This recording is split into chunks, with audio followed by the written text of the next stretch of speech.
Hello दोस्तों, नमस्कार। मैं अपने यूट्यूब चैनल में आप सभी का स्वागत करती हूँ। बेटा विवाह गीत अच्छा लगेगा तो लाइक कीजिएगा, नए मेरे चैनल पर तो सब्सक्राइब कीजिएगा। कमेंट में बताइएगा कैसा लगा मेरा गीत।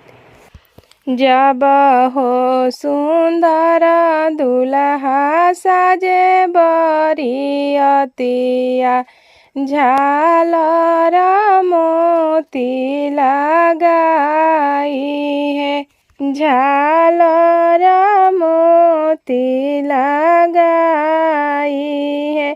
जावा नाही रहिया पापा जाई बरियतिया हो, ओही रहिया चंदनी ओहार है। जावा नाही रहिया चाचा जाई बरियतिया हो, ओही रहिया चंदनी ओहार है, ओही रहिया चंदनी ओहार है। ओते ओते रहिया चली मोरे बाबू हो, नहीं लगी जेठवा के घाम है, नहीं लगी जेठवा के घाम है।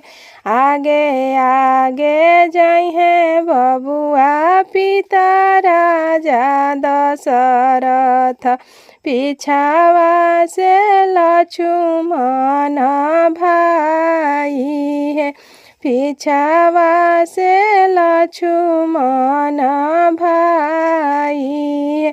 बीचे ही बीचे जइहा मोरे बाबू हो, गोरे बदन बाची जास है, गोरे बदन बाची जास है। नहीं लगी जेठवा के घाम है, नहीं लगी जेठवा के घाम है। जब हो सुंदर दुल्हा साजे बरियतिया, झालर मोती लगाई है, झालर मोती लगाई।